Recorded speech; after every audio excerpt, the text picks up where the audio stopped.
which is too bad, because we love it. Yeah. So Dana, I'm Rich Jernstedt. How are you? Good. We've got an Omnicom We history do? together, yeah. Were we at the same time? No, well, yeah, I still do some consulting to Portland Building. Oh, you do? So I knew Don Hoffman. Okay, everybody, So yeah, you got John on your LinkedIn. welcome. Yeah, nice guy, because I've done a media background. So we bumped into each other at the, Yeah, Don. And I'll live when you say that. Dana Anderson? Yeah, oh gosh. I'm already excited She is awesome. to Yeah, not she get is lovely. Just from TDB? Sure. Okay, when she ran the ADD She ran yeah, Chicago I knew when she was at Brown. Mine works. So it goes way Because back. I was running Spike DDB, and that's how we partnered with them on a lot of stuff. Yeah, she is awesome. She's awesome. Okay, ladies and gentlemen, Thank you. Funny, smart. the first rule of learning how to succeed. Boy, that's really loud, isn't it? Do I need a mic at all? Let's see. Do I need a mic at all? Can you hear me in the back, young man? Are they recording? If they're recording, you They're recording you. Okay, they're recording, correct? okay. Down lower? Voice like Donald Trump. Hey, there's a lot of things you could say about me. Short, fat, Donald Trump, no. Just low voice.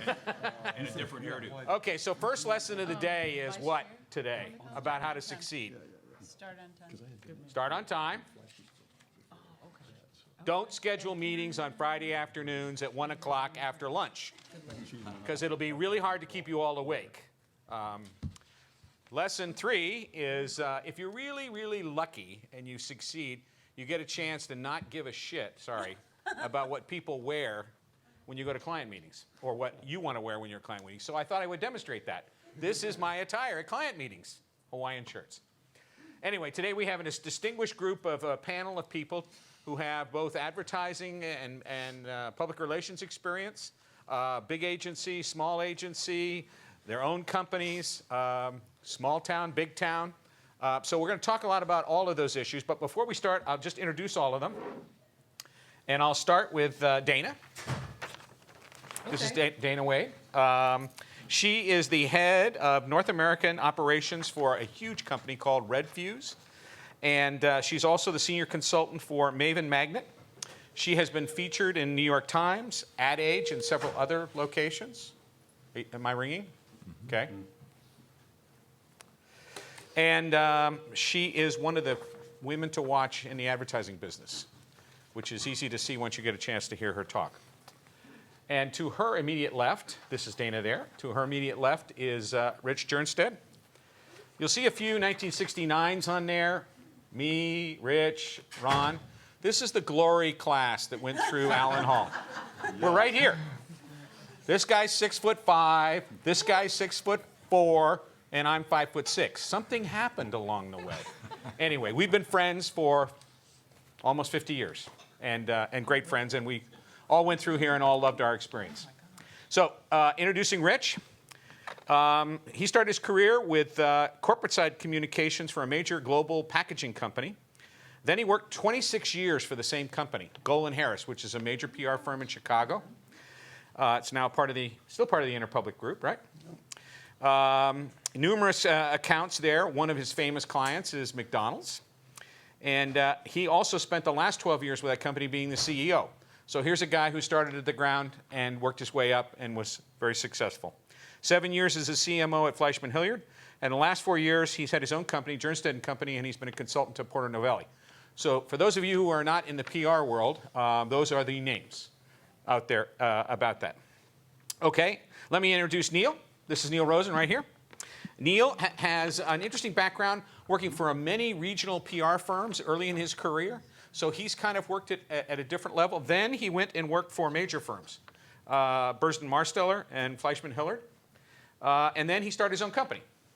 In 1980s, he started Rosen Communications. And like all smart people, he sold it. In 2007, he sold to Reuter Finn, another major corporation in this particular field. And currently, he does consulting service for IPOs in the Bay Area. And I'll now introduce Marie Levis. Anne Marie's kind of the person who's got the most varied background of our group up here. She started with a marketing degree.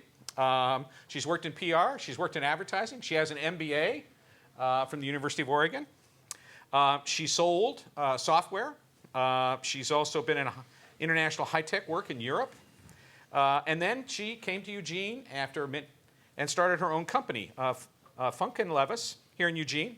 Full-service agency, does public relations, branding, and advertising.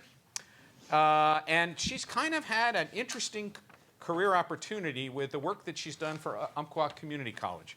When the crisis communications went on with the mass killing there, she stepped in and led all of the crisis communication. And if that isn't a big job, no one knows it. And last but not least is my good friend Ron Thompson, otherwise known as Daytona.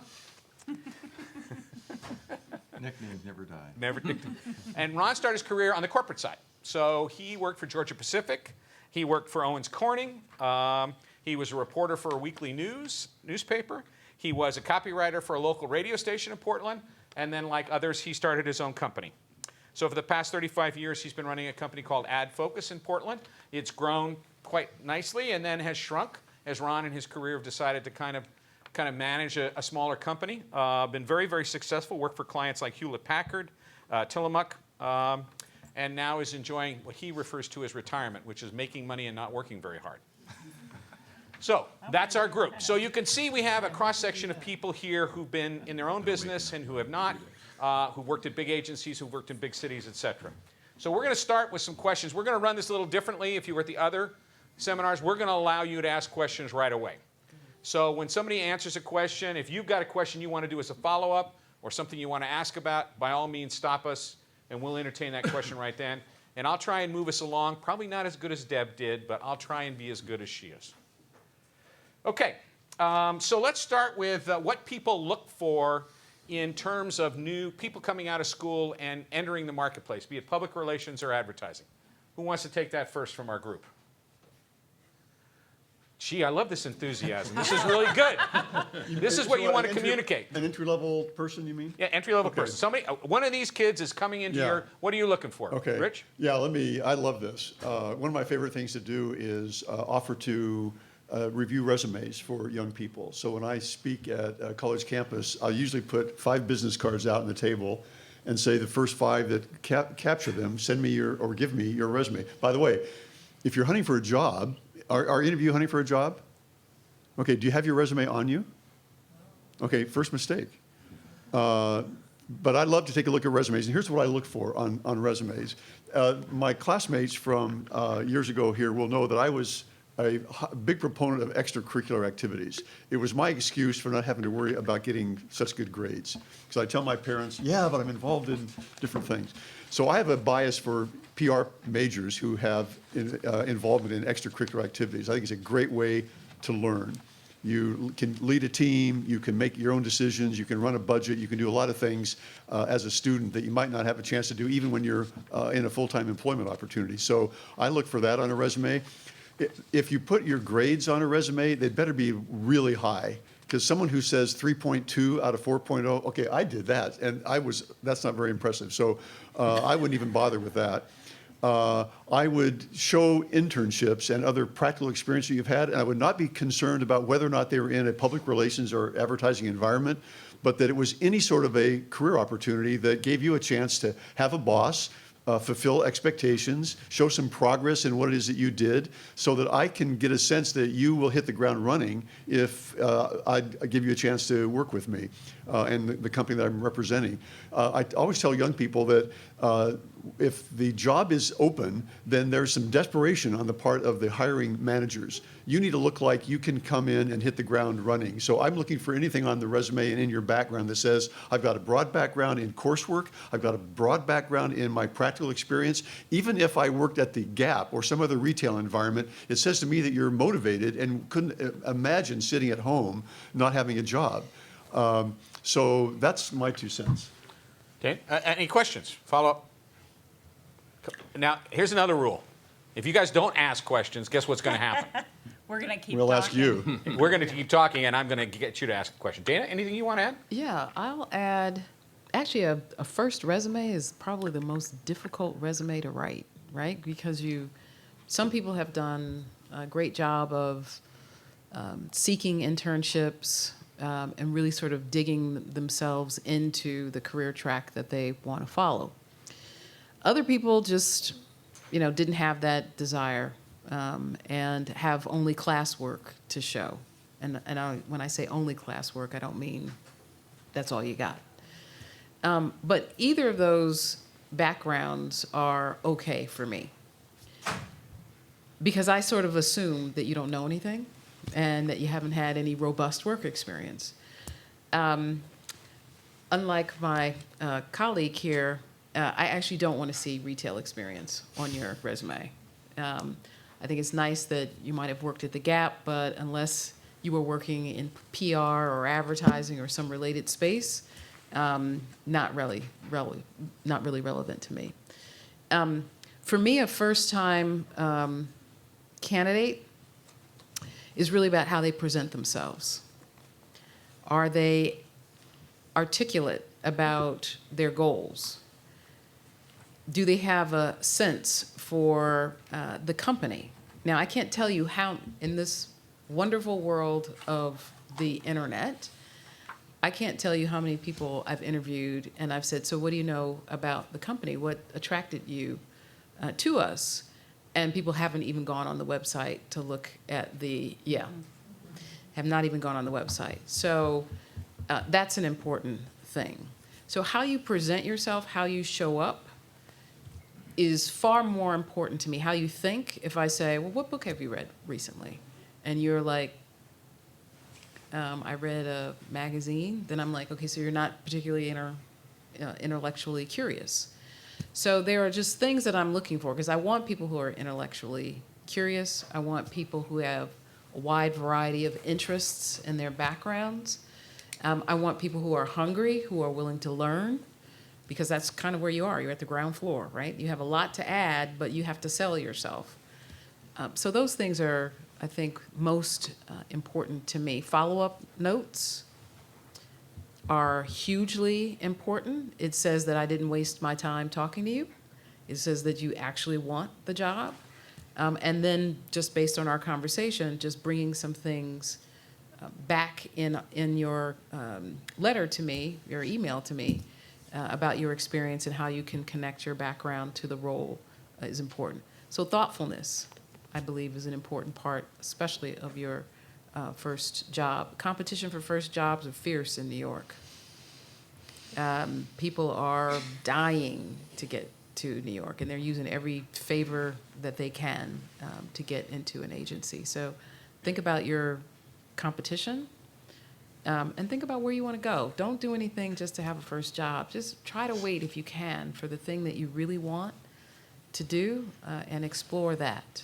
And wait as long as you can. And then if you have to sort of take a side gig, I worked at a retail store when I went to New York. Hence your feelings about retail. Well, Just kidding. but in all seriousness, retail kept me going in summer times, oftentimes, because it was an easy job to get, and you could tell them whatever you wanted to tell them about what your goals and desires were, and they bought it. And the bar was pretty low, but they paid some kind of money. So, Any follow-up question? Yes.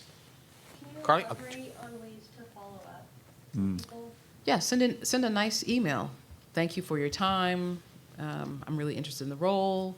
Here's why I'm interested in the role. Here's how my background fits with the opportunity. And even if you have found an article or something that represents maybe the client work that's being done, share that article as well, and just say, I found this article.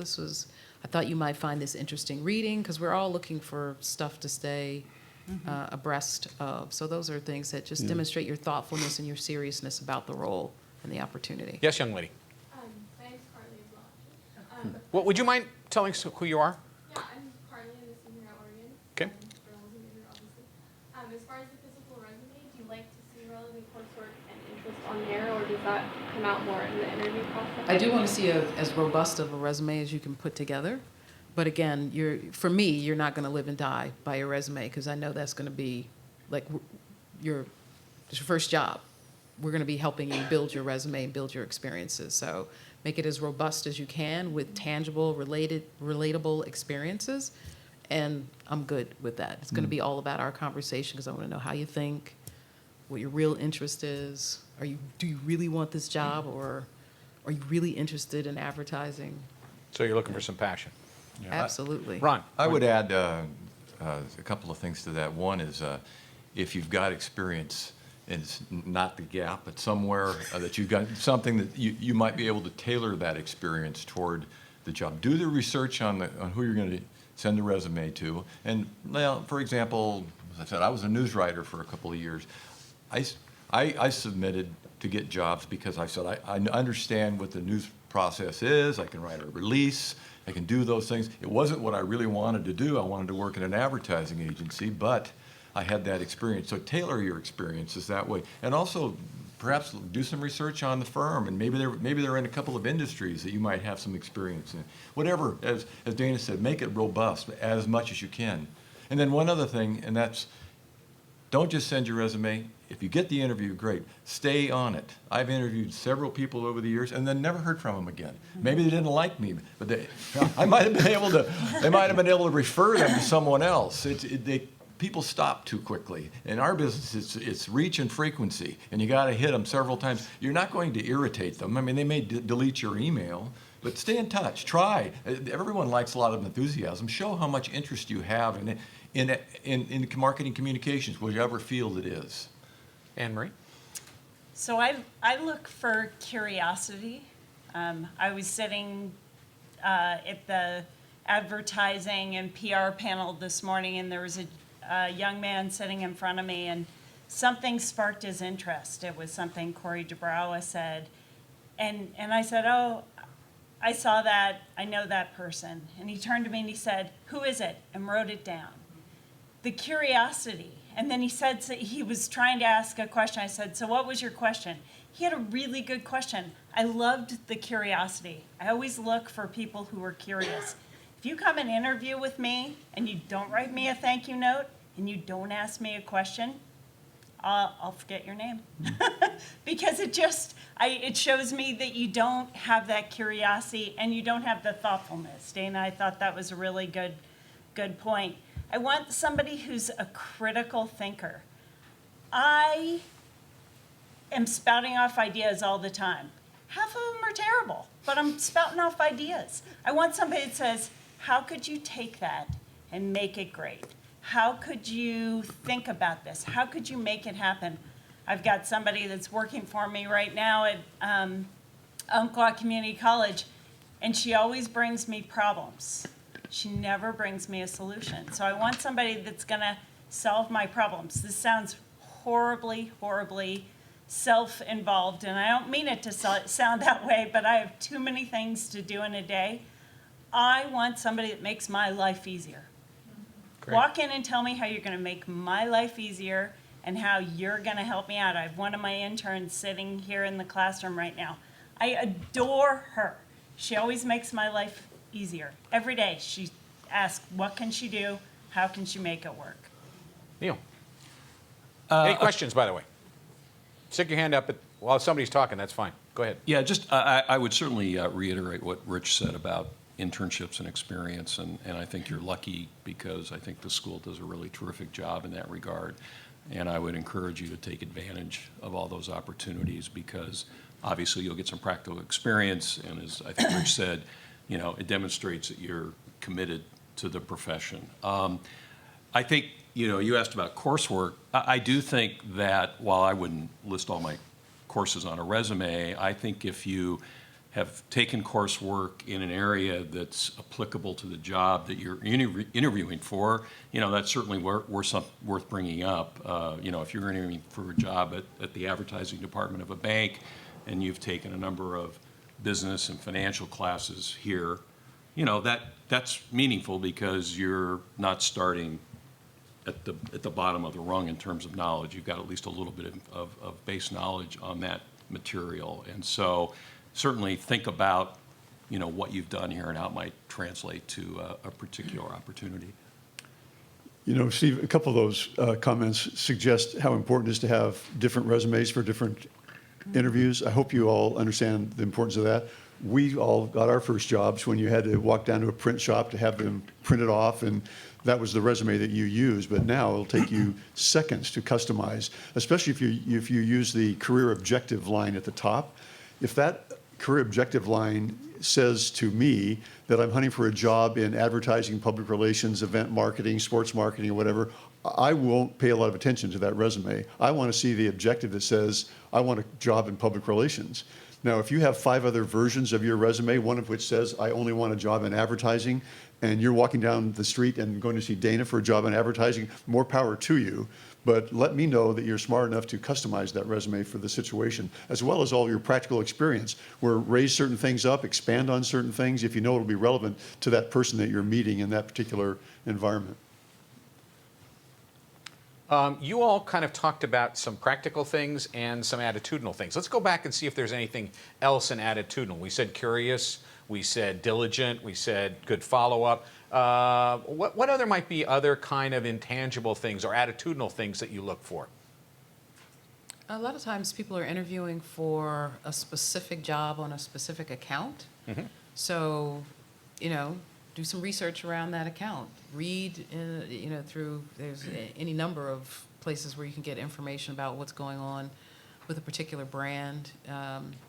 That's publicly available. You could certainly look at someone's annual report, which whenever anybody looks at an annual report, I'm deeply impressed because I'm one of those people who reads those annual reports. And so when somebody else reads one, I'm like, oh, okay, now we can have a real conversation about the business and what the challenges are around the business. So I find that helpful. And it's just, you're looking for ways to stand out above everyone else. And believe it or not, doing the basics, doing research before you get there, knowing who you're interviewing with, and going and look at their LinkedIn. Everybody's on LinkedIn. Go look on their LinkedIn. Don't look at the Facebook pages. Please don't reference the Facebook page because those are like not relevant. Look and see if someone has been interviewed recently. Like there's tons of interviews on YouTube, very obscure stuff sometimes on YouTube. Go look at those so you get a sense for actually the personality of the person that's a lot of times the first way I meet someone is on YouTube through some interview that they did at some conference. So use all of the tools that you can possibly think to use to get to know who they are so that you can see yourself, in that environment as well.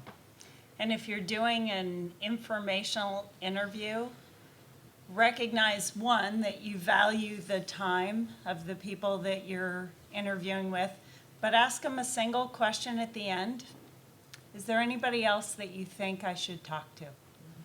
I can't tell you how many times I do an informational interview, and I'm a connector. I like to see how different people fit together, and I think, you're not right for me, but you might be right for my friend Fred. Or you might work down in the Bay Area, and I know somebody who just joined this agency down in the Bay Area. So I'm always thinking about that when I'm talking with people. I may not tell you it, but if you asked me, I would connect you up. Because if you've shown that you're thoughtful enough to value my time, to ask good questions, and you ask me, I want to help you. Most of us would help almost any student that came to us from the SOJC. So having that question asked of us makes us feel useful. We like to do that. Question? Did you have a question, young lady? No? Okay. Let's talk a little bit about the first interview. I'm going to throw a curve at you, but you're all talking about what you bring and how you conduct yourself. How do you get started? When we've done some classes together, a big issue is, well, I don't even know how to get there. How do you get there to the point where, okay, I've decided I'm going to move to Chicago or New York or Portland or wherever else it is. What do I do to get a list of where I ought to go, and what are the important things that I have? Is it really important to have a network connection, or is it just important that I figure out who the right people are? Any comments about that? I'd say all of the above. Yeah. I answered my own question. Yeah, Sorry, it's like, that was bad. Yeah, all of the above, because a lot of the more junior level roles are in fact posted on LinkedIn. I don't know anybody who uses a recruiter to identify an account executive. So using LinkedIn is important, and obviously you can find who the connections are, who else you might know through LinkedIn. So think about what your digital representation is. Use every connection you might have. There's nothing wrong with someone saying, you know, if once you've been given a name, oh, you should reach out to this person. Question should be, can I tell them that you referred me? Because I'll respond to a note that says, a colleague of mine or someone that I've known sent a student, or it doesn't have to be a student, anybody to me. I'll stop and read that, and I'll respond to it, and I'll take the time typically to meet that person. So any way you can make those connections, even though, I mean, even if you had one meeting, it doesn't matter. Someone, you know, and they forwarded you on, they connected you. And then they're going to ask, of course, in the interview, how do you know so-and-so? Well, I met her or him at blah, blah, blah. We were talking about X, Y, Z. Oh, okay.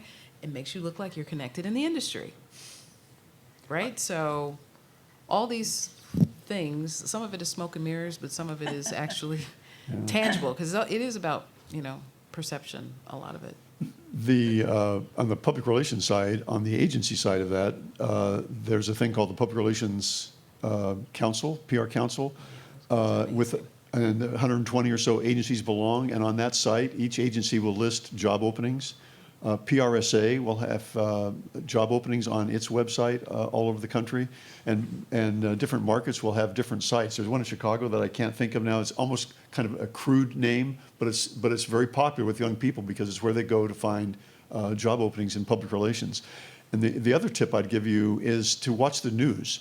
Again, I think this is really relative to the agency business. If you find out that an agency just won a big piece of business, chaos typically is ensuing in the staffing in that agency. You want your resume to cross somebody's desk because they're shuffling people around, they're adding people, and you get to say, congratulations on the win, and it's an exciting time there. I'd love to work on that account or any other account that you're probably pulling staff from, and love to come in and meet you and talk about career opportunities, whatever you want to say.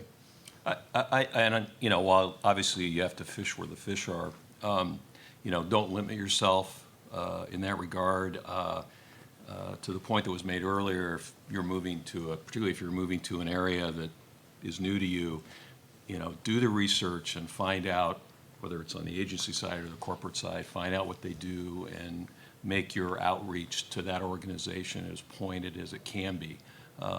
Be careful. I can remember when I was working with Anheuser-Busch, I got a resume and a letter from a young man many years ago, and he, talked about his experience, and at the end he said, "Plus, I really like to drink Budweiser."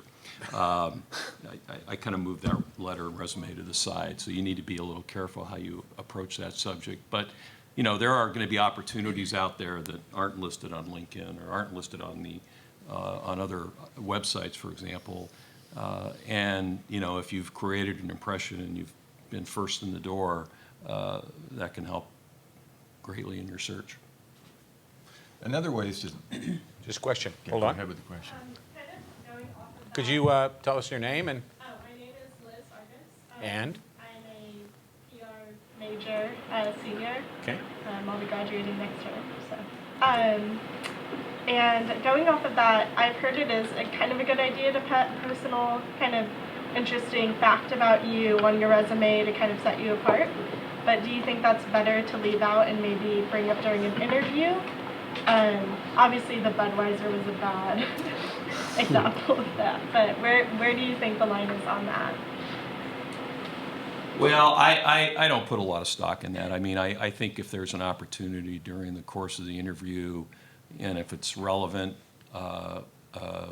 certainly bring it up. But frankly, I'm not going to really care a lot about that otherwise. The fact that you played in your high school band is nice, but unless I'm in the music business, I probably don't care a lot about that. And so I would, and it can be a distraction, and I start to think, well, why is this person telling me this, and don't they really have better things, more germane things to tell me? So I would kind of be careful about how you use that information. but if you look at someone's LinkedIn profile, you look at their bio on their website, you data mine, and you find out they lived in the Netherlands, and you lived in the Netherlands. If you can connect Yeah. the dots, do it. Yeah, I agree with that, especially if it's to the point if it's relevant.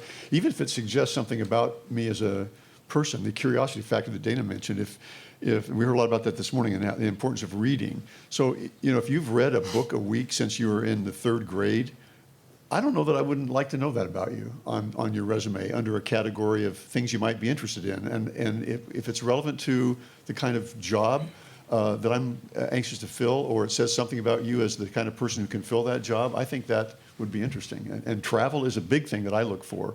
Coming from a small town in Oregon, I am impressed by people who have been around and have exposure to other things, because we might put you on a job where travel is key, or you'll be dealing with other offices of the company in other parts of the world, and the fact that you have an interest, if nothing else, or better yet, you've even been to those places, that says a lot about you. Other questions? Any other comments on that issue? Yeah, I would add, if you're just starting and you've chosen a city, small or large, I think you might want to get into that later, Steve, about That's the difference in next market question. values.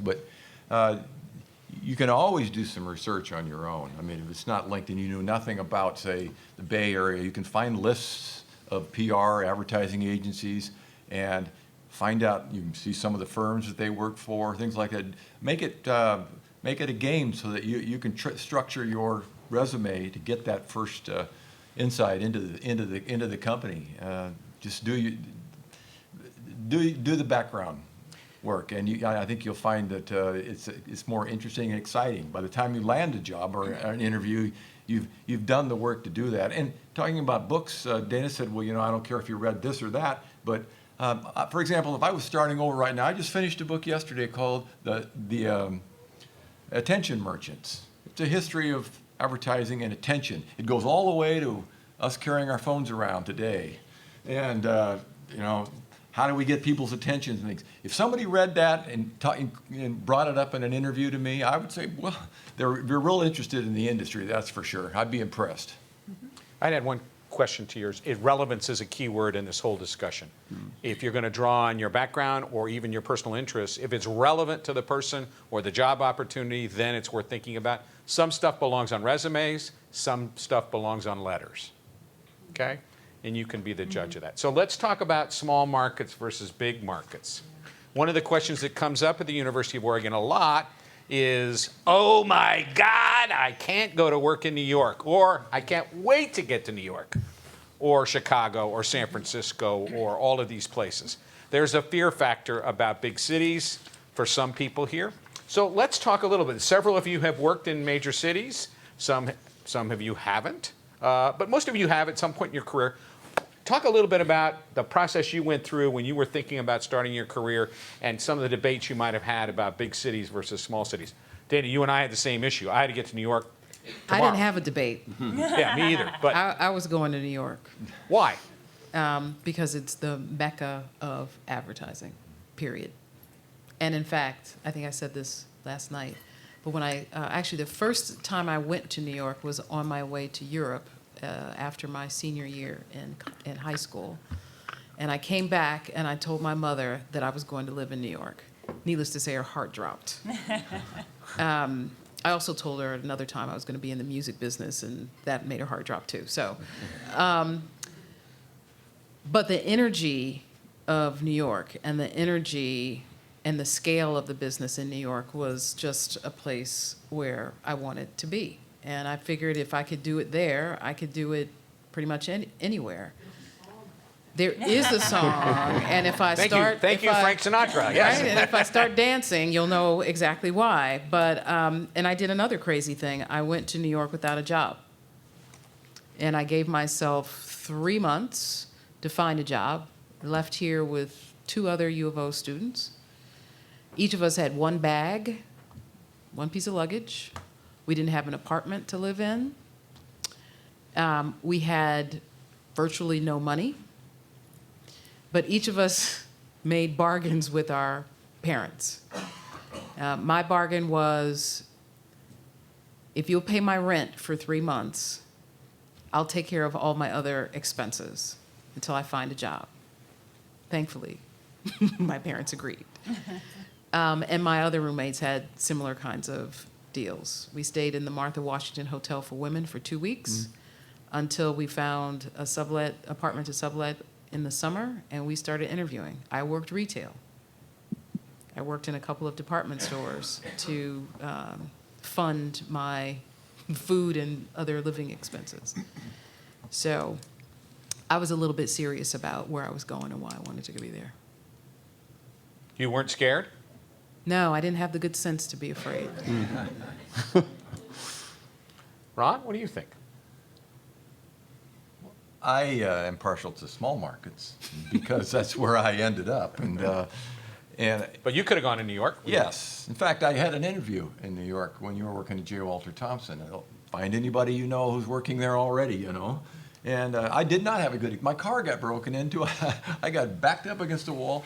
I was in shock. New York will do that to you. Yeah, I had a bad experience. Sorry, but I came back. And I'm here to tell you that there's a lot of jobs and a lot of great experiences in small towns, too. In Portland, I would consider a small market that way. Other than Wyden and Kennedy and a few others, there's a lot of little agencies and a lot of opportunities. And if you go to those places, maybe somewhere in Southern California, too, look at all the small agencies. They're always hiring. They're always in need. You learn a lot of different things. That's another issue in itself between big firms and small firms, but it's a good place to start. And so I think small markets are great. The big markets, you have a lot more resources. Where it's the mecca. It is where all the big firms and all the big brands are. But there's a lot of work that needs to be done with small companies right here in Eugene, in Portland, and you may not have heard of them, but they all need good marketing communications, and that's a great place to start. I always used to say, you have to work. If you want to work for a big firm, you have to go to a big city. And then the downside of that is you really have to live in a big city too. It's how your lifestyle. It's some of the choices you make. So it's a great place to get great big time experience, credentialed experience. If you move anywhere else, you can't work for those big firms unless you go to those cities. So I'm like I said, I'm partial to the small markets, but both are good. Any questions before we ask some other? Rich, do you have a comment about big Well, city? here's my story. This is a guy who grew up in Carlton, 1,000 people, and I did have a Navy experience, so I went around the world, but I was ready to try the big city for a year. And my wife from Medford was sport enough to go along with that, so I was hunting for a great city and a great job for 1 year, and then we'd come back to Oregon.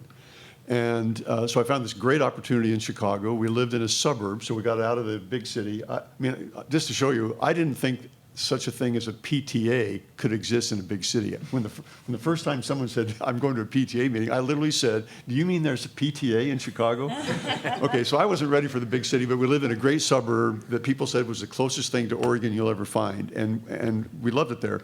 At the 1 year point, when I was ready, theoretically, to come back to Portland, Willis Winter called and said, there's a job opening at Cole & Weber. That name came up last night. I'd actually forgotten the name of it, but I tell this story all the time. And I came out for the interview, and I would have killed to work at Cole & Weber as a junior or senior at the school here.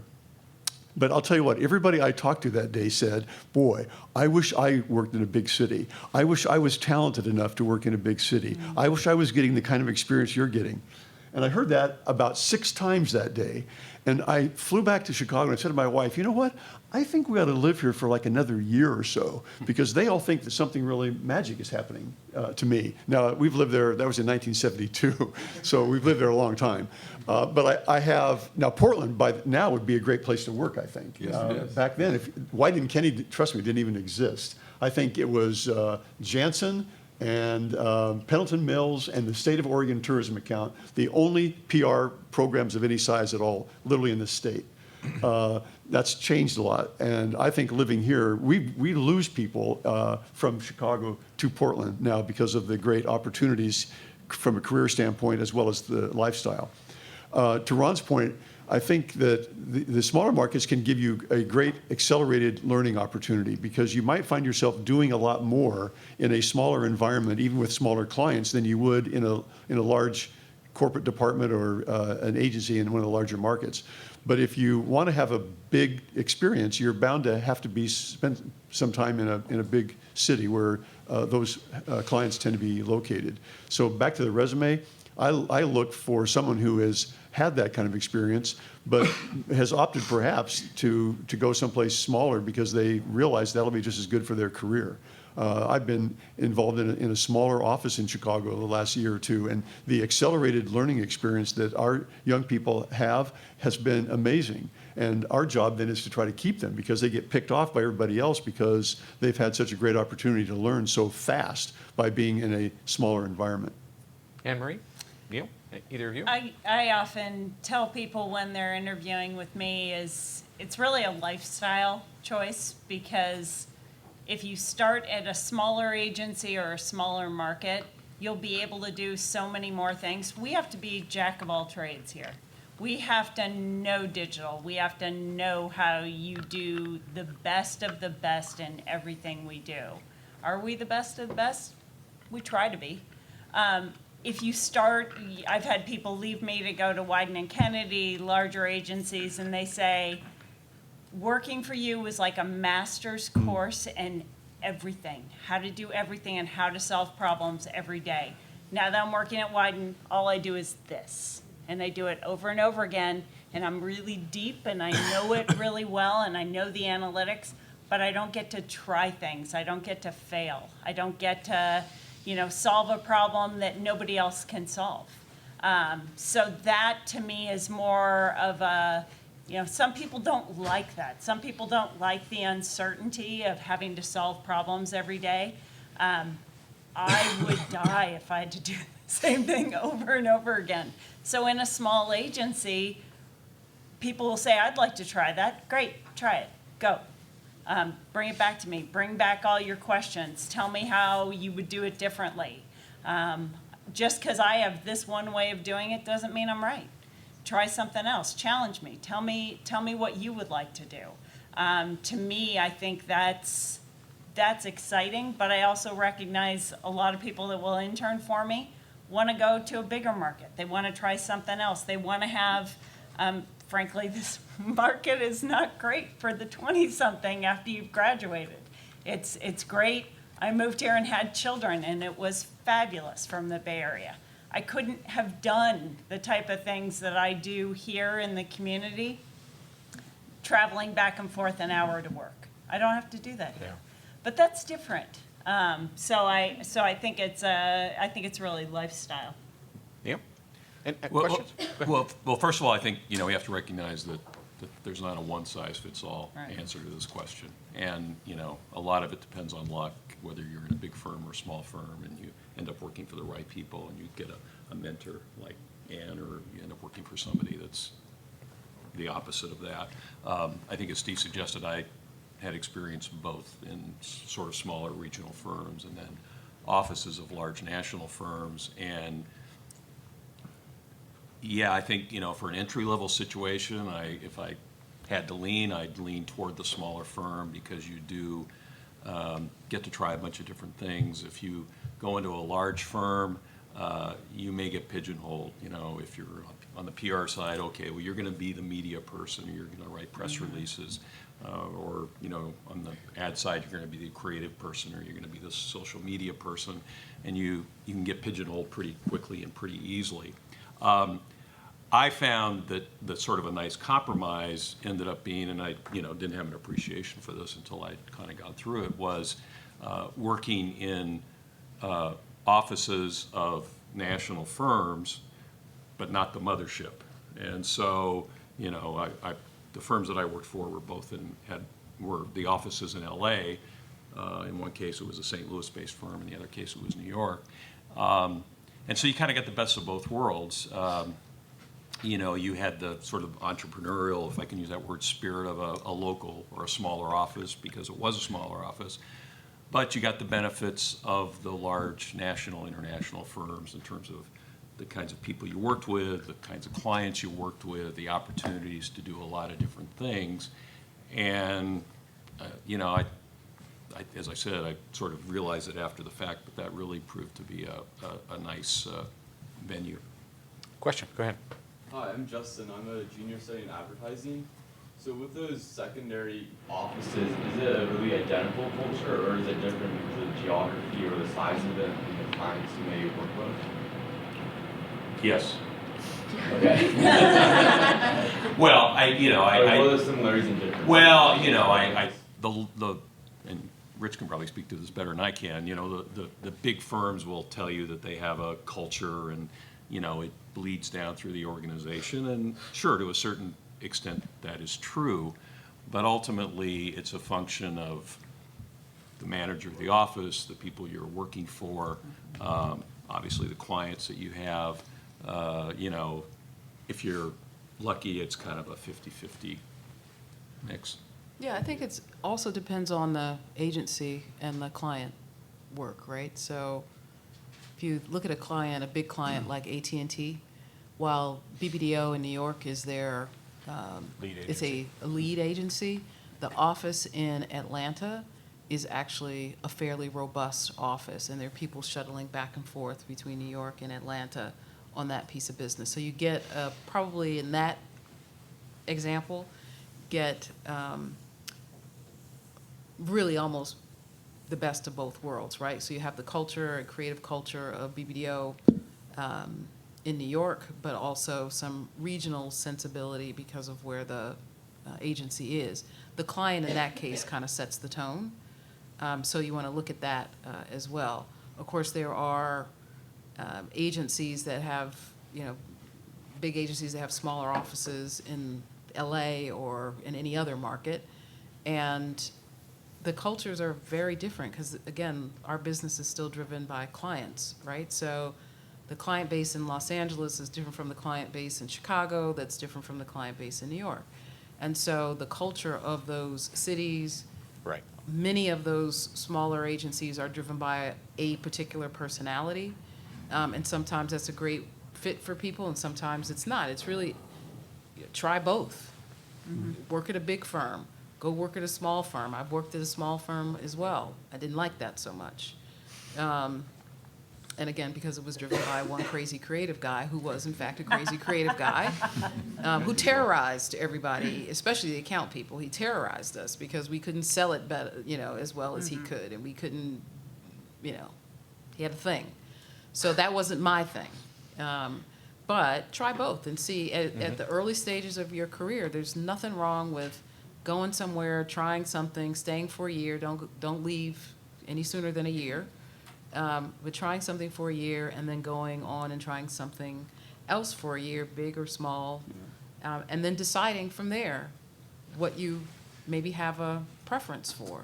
And then later in life, you can make that change again based on personal situation, based on goals and career desires, all those kinds of things. So you don't make the choice once, you can make it several times. And by the way, that's a great story to tell when you're interviewing for the reverse. If you've been in a small environment, when you're now interviewing in a bigger environment, you get to say, you know, I've been in a smaller agency and I know I'm going to love being in a bigger agency.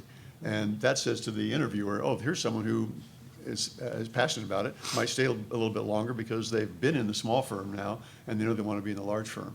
But another quick comment on your question, Justin, asking the question about how do you describe the culture is a great interview question. And get that person to say, what is your culture all about? And then you get to decide whether you think you're a fit or not. Maybe you can even make a contribution to it, but it's a great way to have good dialogue. And go on the glass door, because people tell the truth there. Yeah. But usually it's all negative. Yes, Emma. It's gotten more balanced. Yeah, lately. they try. It's gotten more but- balanced. You all know what Glassdoor is, right? Yeah. Okay. Yes. Hi, I'm Andy Tenoso. And I'm a journalism major. senior, junior, freshman? Senior. Okay. Journalism major. And I've been talking to a couple of big companies, and they keep telling me, yeah, we have internships in Boston and LA, but they're internships with the potential to become a job. How do you know when you should take that risk and if it's worth it, weighing out the pros and cons of internship? You want to bring out your list? Yeah, I got a list for you. So don't believe them if they tell you that it's going to turn into a full-time job, especially if you've really taken a risk to fly someplace, because they never know. They may lose a client or whatever, and they'll have to say, we're sorry, we thought we might hire you, but there's never a guarantee. But my favorite current intern, Meg, who became a full-time employee, is on a fast track. She and I did a presentation the other day at DePaul. So she came up with a list of 10 things that can turn your internship into a full-time job. You want to know what they are? Okay. She says, use all your resources and network like crazy. This is while you have the job, so that you're meeting everybody you can inside the company. Dive right in, raise your hand, volunteer for everything. Fake it till you make it, she says. You can always Google to figure out what the real answer to the question is, but say, yeah, you're happy to jump in and help however you can. By the way, my favorite thing is to ask about the new business function if it's a PR firm, because they'll be surprised that you even know what it is, much less be interested in getting involved in it. Say you're dying to get involved in new business. Always important. Find a mentor and find an advocate. And she has a great discussion about the difference. Be flexible. We heard a lot about that this morning. Eavesdrop, she says. Listen to what's going on in the agency. You might be working with a team where nothing is happening, but there's a lot going on someplace else in the agency, and that might be where the full-time job is. So she says, keep your ears open. Seek feedback. So if you're not doing something right, find out about it soon enough so you can fix it, so that you can be someone who gets a full-time job. And then she says, keep an eye on the prize, is to figure out what you really want to be doing in your career and see what it is you can do to make sure that every step you're making is building towards that final accomplishment or goal. It's a great list. Meg Phillips. It's a good It's a list. great list. Terrific. That was great. Let's talk a little bit about career choice. So any questions, by the way? Yes, sir. I got one. Jim Pincer, class of 75. This is all really great stuff. Great panel. I'm really enjoying, even though I'm still on the right side of the grass, but it's very, very good. Do you have a resume, Jim? Fair enough. Now, this is a question I think relevant to these students. If they get through the thicket, if they get their resume to you either through a reference or however, they get an interview, what is the one thing that they can do or say that's full stop, that you'll say, I'll never hire this person? Never hiring? Yeah. I don't think I'll say I never hire them, because That would people, very discourage you then, like would say people full grow. stop. So I assume people grow, right? So the first time you're out in the marketplace, maybe it doesn't go so well, but you learn through that. And the next time I might see you is somewhere else down your career, and more than likely you have changed. People, I would hope. I don't think you can stop that, right? But the one thing that you could say to me that would turn me off as a candidate is actually two things. One is when I ask you, what attracted you to us? How do you think you fit? And you don't have an answer, right? That's we're done. The other thing is, if you don't indicate that you did any research on me, the interviewer, you're done. Yeah. Can I tell you a quick story back to Meg for a second? She tells a great story. No, you have to answer the question. I will. She tells a story about going on an interview and on the train Googles the company and finds a couple of news stories that have appeared that morning about the company. She gets into the interview and they say to her, any questions that you have for us? And she says, well, tell me a little more about the so-and-so story. And they got these big eyes. They had no idea it had even appeared. So she told them something because she's so darn industrious that she had learned literally 5 minutes before she walked into the interview. But I'm with Dana on that. The other one that's a non-starter for me is when I say to you, do you have any questions of me? And they say no. And I say, okay, I'll try to be polite, but it's like, man, this is so over. Yeah, this is done. Any other? I would just say, sort of a sense of entitlement, that you are demonstrating the ability to start at the bottom, be collaborative, kind of do whatever it takes, feel that you can walk in and start not necessarily at the top, but closer. Maybe even smug. Yeah. Every once in a while you see somebody who comes in and they're full of themselves. And it's like, really? informality of language. Oh, I did that already in the beginning. I Yeah, I'm done there too. don't swear. If you get to know me, sure, that's fine. But if you swear, if you use the word like in every sentence, I've forgotten anything that you're saying. I'll answer mine. They call me Tim O'Leary. And my name is Steve O'Leary. O'Leary you can mispronounce. Tim O'Leary? Anyway, your question. Yeah. Hi there, my name is Joy Pagnato. I'm a senior and a public relations major. Thank you so much for taking time to speak with us. Going off of the last question, I was wondering, is there anything that someone has done in an interview that was super memorable? Just because I know all of you have probably sat through hundreds of interviews. So what has someone done maybe that left a lasting impression, especially when there's a day where you might be interviewing 5 or 10 candidates? I had somebody come in one time with a list of suggestions for a client that we had. And that sort of impressed me. You might do that on a second or third interview. You might ask for that kind of feedback or have a conversation. But they said, I took a look at your client list. One of your clients really intrigued me. And I did some thinking about ideas I thought might make some sense. And we spent 4 or 5 minutes just going over the bullet points. Okay, that's someone who demonstrated an awful lot of innovation and industriousness, and it was impressive to me. Other examples of something that impressed you, blew you away? I have one. It's on a creative person who showed up at our office and literally took the elevator and created a picture of themselves on the outside of the elevator with a true form picture of themselves that they taped onto the elevator. A little over the top, but our creative director was just blown away. One, the guy could draw. Two, it was like, wow, talk about wanting to stay top of mind. He really made it. So that's a crazy example, but I think that's, Tim, you had a question? I didn't want to stop your, this is really interesting, what's the thing to stop, but I wanted to go back to the question before, when you said somebody came in and called you Tim O'Leary, Tim is a wonderful name. So. Certainly better than Steve, right? But yeah, you should have been flattered. But no, the question is this, and it's based on my own experience when students walk into my office whom I've never met and sit down and say, "So hi, Tim. What do you expect? How do you expect to be addressed when someone walks in to the interview?" That's a good question. First name? Yeah. Really? First name. If you're going to work there, we're going to be colleagues, so you can't be calling me Mrs. anything. First of all, that sounds like your mother or my mother entered the room, and I'll look for her. And Not sir, ma'am. you're not ma'am. It's like, who? Who are you talking? No. We're colleagues. We're going to be colleagues, or we hope to be colleagues, so we have to begin that interaction there. I tend to agree with that, but you might, in your research, find out that the environment is a little more formal. Or if you're in the South, you might start off by saying, "Mr. Jernstedt," and let me say to you, "Hey, call me Rich." Oh, really?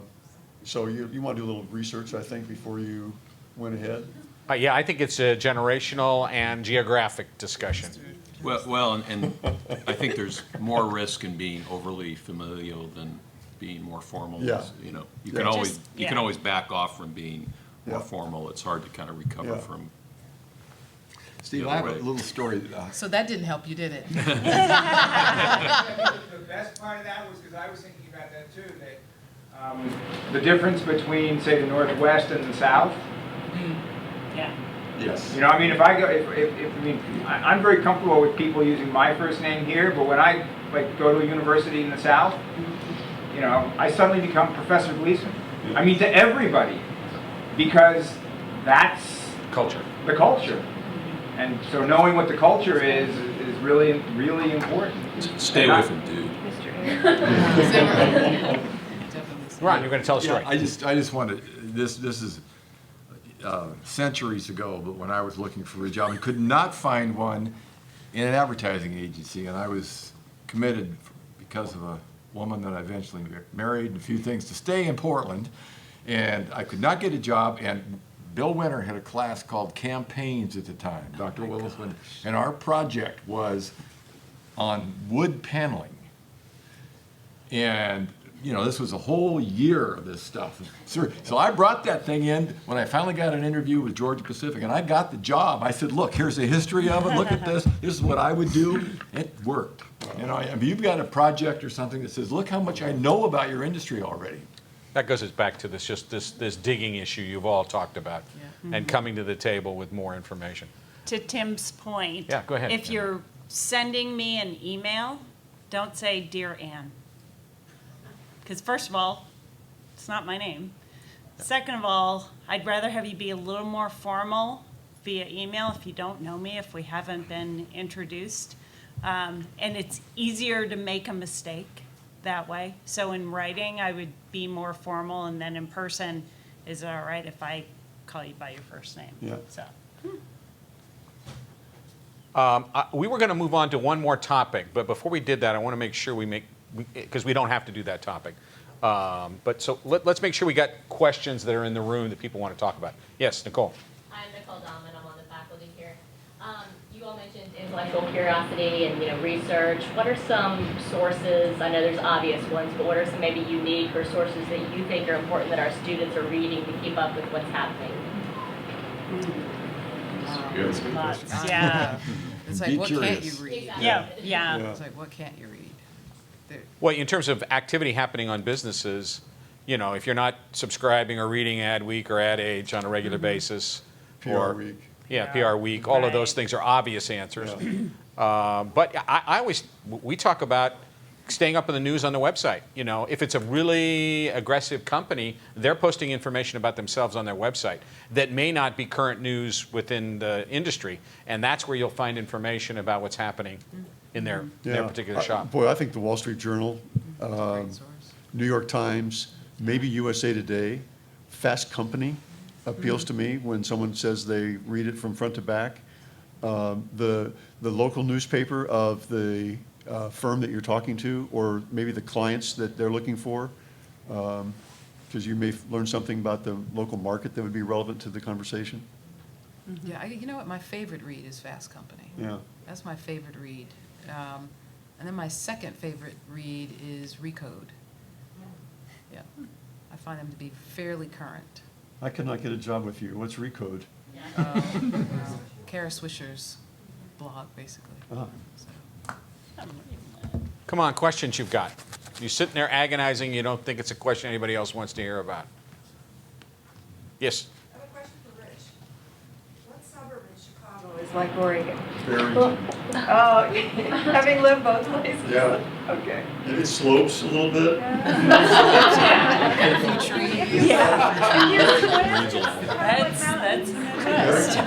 Okay, no other questions. Yes, sir. Great, they're coming. Go ahead. This is to everyone. Have you guys ever doubted following a career in advertising and PR? Yes. Ever what, doubted it? Yeah. Oh, wow. Sure. I did, yeah.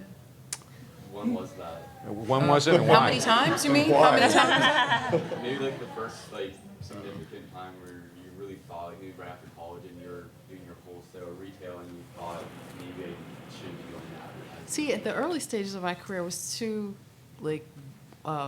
bright-eyed and bushy-tailed for anybody to kind of deter me from where I was going.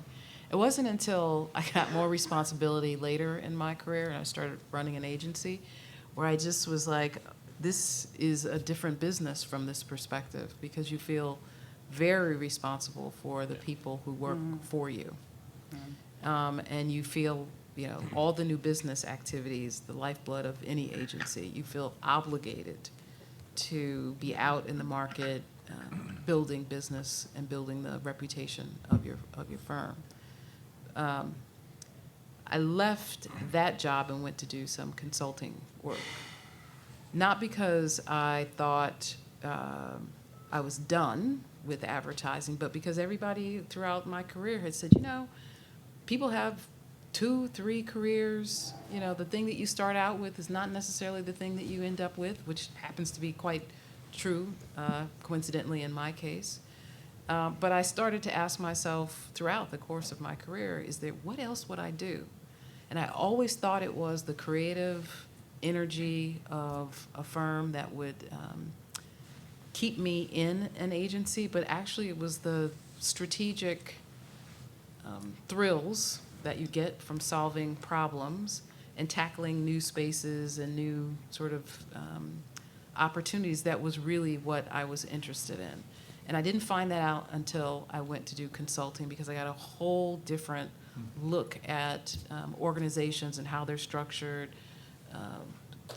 business strategy, and all of that. Before, I didn't know. I thought it was the creative product. It still is part of it for me, but I get my jollies elsewhere now, which actually are more in line with. So sometimes until you try something else, you don't really know. But I ask myself that constantly. I'm not asking myself that right now because I'm busy trying to figure out big data, and I might be busy with that for a little bit of time.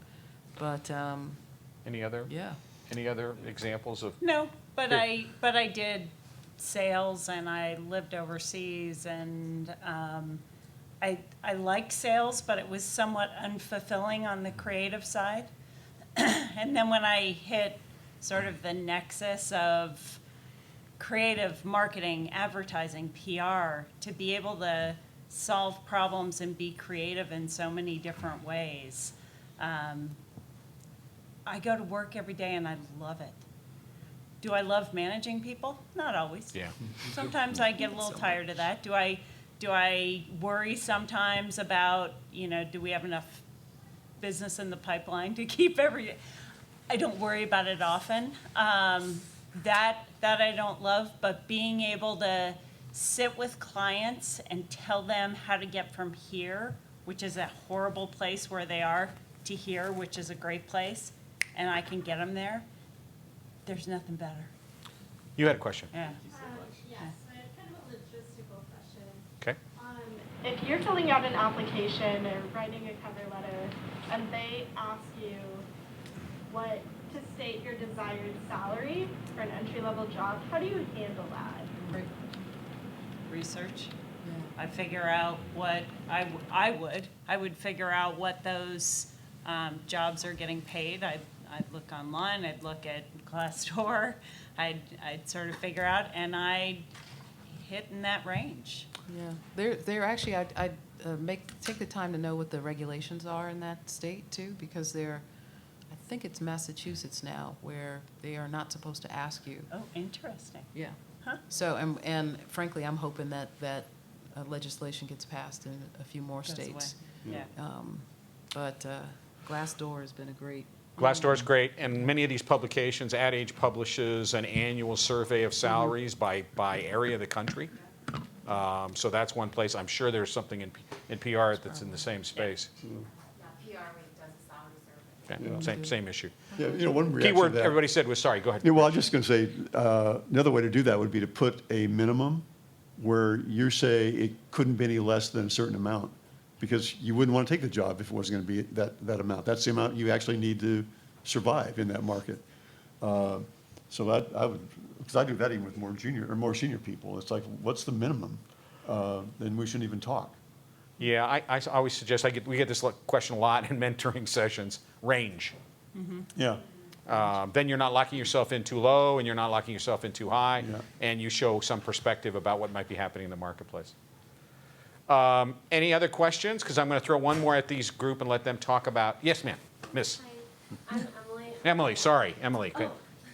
I'm Emily. I'm a journalism and advertising student here. And I have a question for Dana. This morning at the panel, we talked about how there's a big sea of just average, and how when you were in the SOJC and going off to New York, how did you set yourself apart from the average, and how did you kind of, I don't want to say elevate yourself above that, but It's okay to say that. Okay, then I'm going to say that. Yeah, because that's the goal. I mean, that's the goal, to stick out among, get out in front of the pack. So, couple things. From a resume perspective, I had classwork and I had internships that I'd done here on campus. That helped quite a bit. The other thing that I had done on campus was I was part of the student competition. So I had this wonderful book that I took with me on the Maxwell House case that we did. And I talked about the work that we did. And I talked about how we were 1 point short of winning the national championship. But I talked about that experience. And so that let people know that I actually knew quite a bit about what that pitch experience was like, and had actually done as a team fairly well. A lot of people didn't believe I was going to leave Oregon to go to New York, which is part of the reason why I packed up and said, yep, well, here I am, folks. I'm actually going to be here, and I'm committed to being here, because that said quite a bit as well. You said something that I think is really true also, is the ability to present your work. When you come in and you're prepared to talk about yourself, not answer questions, and advocate for the things that you either know about the client or the things that you know about yourself, you come off as an entirely different person and much more mature and prepared than you would come off if you're sitting there, you know, asking, ask me anything you want on my resume. So I think what she said is she came with some work or analysis or whatever it might be, and the ability to talk about it. And by the way, again, I can't tell you guys enough how easy it is if you even just do the basics to stand above the crowd, because people aren't doing it. They aren't looking to figure out who they're interviewing with, the interesting things about the company, why they fit. They're not doing it. So if you do that, you're standing head and shoulders. People are like falling all over themselves to hire you because other candidates aren't. I've been surprised at how unprepared people are. Actually shocked. Any other questions? Okay, quick. Client side, agency side. Which do you think is the best place to start? Which is the best place to be? Agency. Depends. I would argue agency. You know, if you're going to do work in a profession, you want it to be in your profession. If you go, you know, my attitude has always been, if you go to work in a corporation, corporation's business is not communications, it's banking or technology or medical devices or whatever the case may be. But there are people who are going to be more comfortable in a corporate environment. So again, I think a lot of it depends on your personality. Yeah, if you don't like the rush of new business, then I'd probably say the agency world is probably going to be a little frightening for you. Can be a bit unstable, as we know. Clients have the ultimate voting right, and oftentimes they vote with their feet, and we have no control over that sometimes. I think you have to know who you are, though, too, right? So if you need stability, this is not the industry for you. If you just really need to be able to go into work, do a job, it's almost like manufacturing, and then come home at the end of the day and sort of engage, but not have to like really engage, then the agency space is probably not the one for you. If you are absolutely thrilled by challenge and working in teams and figuring out solutions to problems, sometimes on the fly, sometimes having lots of information, oftentimes having none, and just charting your own path and figuring it out, then, you know, maybe the agency world is a place that you would find intriguing. I never did the client side. I just felt, and I interviewed at clients several times, and every time I walked out of those places, I could not breathe. It's like, this is so claustrophobic. I mean, you do like this job, and that's it. And that wasn't for me. Okay, sorry, I didn't mean to cut you off. Anne-Marie? Yes, you did. I like a challenge every day. I'd rather be challenged and a little bit scared and a little terrified that somebody's gonna say, do you really know how to do this? I just keep waiting for that. And the day I can't figure it out. I love that. But let me tell you, I have people working for me that say, I would die if I had to deal with that level of uncertainty. Take it. You deal with that. But I would die with, same with Dana, if I had to work in a corporate environment ever again, I'd lose it.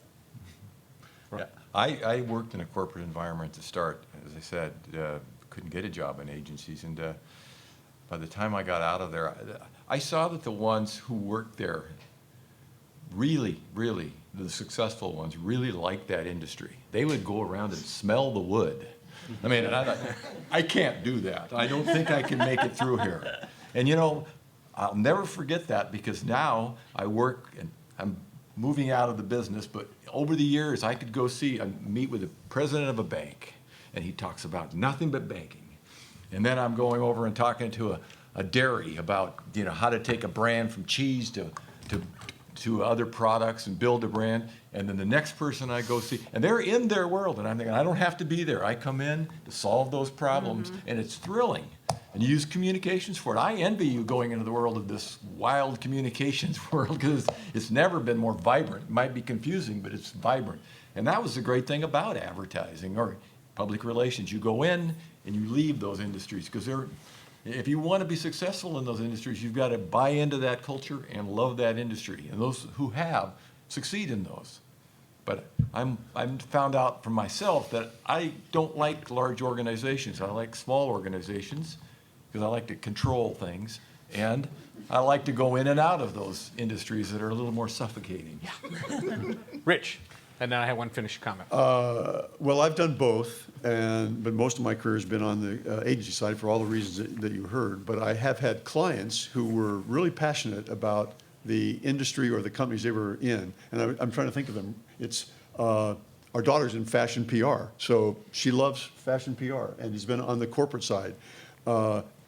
Automobiles, those guys and women are passionate about it. Airlines, beer comes up as people who just love what they're doing, and they couldn't imagine being in any other environment. But unlike everybody else, I love that variety. When I was in a corporate job, the department was growing very rapidly, and we started to develop a policy that we wouldn't hire anybody who didn't have agency experience, because they thought so much magic was happening on the agency side, and I didn't have it. So trust me, I left to get a job in an agency if that's where all the magic is happening, and I believe that's true. I wanted to make one comment, and I'd be interested to hear what you all say about it. Having done these sessions a few times, you all have much more talent than you think you do. You all have much more training than you think you do. You all are more prepared than 90% of the people you're going to go up against. So have confidence. If you're willing to shoot for the stars and go to New York, absolutely. I did it. It was fabulous. I was married. I had a child. I had a job that I made next to nothing. But it was an incredible experience. And you can move around and change all sorts of different things. So anyway, I just want you to feel like you got a lot inherently in what you've accomplished so far. So by the time you're a senior here, you know, you're ready. You're really ready. Any? I'm glad you said that, because I was going to say, to Dana's point about breaking above the average, one great way to do that is confidence. And as Steve says, you're in a great university, in a great program, and your age group is so important to all of us on the agency side. You get to walk in with a lot of confidence that you can really make a difference inside. And you're at a great time in the business, as well as I think you heard this morning, with sky being the limit in advertising and public relations. You're in a really great position in your careers. To that end, I've got our interns put together interview tips, if you'd like to have a copy of that. And here are my 5 business cards if anybody wants me a resume critique. Dana? One thing I would say to you also is be thoughtful about what you wear to an interview.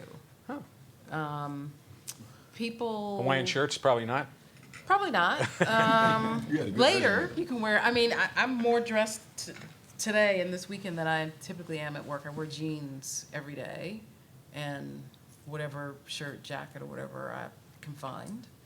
And I'm happy in that wardrobe. When I have to do this, I'm like, am I doing this again? But for those interviewing, your first impression is how you present yourself. So be thoughtful about what you wear. Ladies, be thoughtful about the length of the skirts. And just be polished. Just be polished. And it's, even if you lean a little bit more to the conservative side, it'll go a long way. Do you have a question? No. Okay. Ron? Anne Marie? Anybody else that comment on? Somebody asked me to reiterate a point that was made, I think, in Dana's panel earlier this morning, which is watch your social media presence and your brand online. I know I was just about to hire somebody. I checked out social media and I went, because it's not me necessarily as much as it is my clients. Are gonna, and you are representing me, because my company is my brand. And so if you're just like Dana, if you walk in, I had somebody walk in wearing jeans, and I said, she didn't respect us. She didn't respect us enough because everybody in my office dressed up for her. And she walked in jeans, and I just thought, respect yourself and have a social media presence that's authentic, but also reflects who you want to be in the future. Because in 10 years, I look back at stuff on my social media and I go, okay, I still feel proud of it. It was nothing bad. So I think that's a really important thing. And I think a lot of people you want to get jobs with look like us. We don't look like you. And so I think that's pretty obvious. But we have a different perspective, so a thank you note, a thank you email, it means a lot to people like us. I set my niece up with a good friend of mine in New York. She moved to New York without a job. She didn't write him a thank you note. She didn't write me a thank you note. She didn't even send him an email until the day when he said, if I haven't talked to you yet and you want these names of people, ping me. And she pinged him on the day, but never thanked him. And so those things matter to people who are going to hire you. When you're hiring people, it might be different things that matter, but that's important. Anything in closing? Yeah, just quickly, Deb talked this morning about life being the final exam, and I would, caution you that your first job is not the end, it's the beginning, and hopefully you won't get any D's and F's along the way, but you may get some B's and C's. Not every job is going to be the best job. And also remember that, in the real world, you don't get graded on a curve. If somebody fires Steve or Tim or whatever your name is and hires me, and they say, well... He's much better looking, yeah, okay. Yeah, more hair. And they say, Neal's better than Steve, he's not great, but we'll keep him. That doesn't happen. They're going to get rid of me too. So just realize that, the path is going to have some bumps and curves along the way. Mm-hmm. But to echo what was said earlier, you're fortunate in that you're in a great program. You have a lot of great exposure, a lot of great opportunities, and, seize the moment and take advantage of it. Anything else? Have fun.